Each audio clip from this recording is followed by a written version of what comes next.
Job Job 39. 39. Do you know the time the mountain goats give birth? Do you keep watch over the calving of the deer? Do you count the months they fulfill? Or do you know the time they give birth? They kneel down, they bring forth their young, they send out their labor pains. Their children become strong, they grow up in the field. They leave and do not return to them. Who sent out the wild donkey free? Who loosened the bonds of the swifty donkey?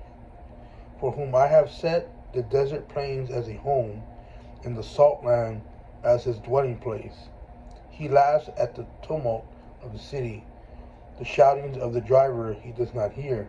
He explores the mountains for his pasture, and searches after every green thing. Will the wild ox consent to serve you? Or will he spend the night at your manger? Can you bind the wild ox in a furrow with ropes? Or will he harrow the valleys after you? Will you trust him because his power is great, and leave your labor to him? Will you believe in him, that he will return your seed of grain and gather it from your threshing floor? The ostrich's wings flap joyously, but are they the pinion and plunge of a stork? For the leaves her eggs to the earth and warms them in the dust, and she forgets that a foot may crush them, or that a beast of the field may trample them. She treats her children cruelly, as if they were not hers. Though her labor be empty, she is without dread, because God has made her forget wisdom, and has not given her a share of understanding.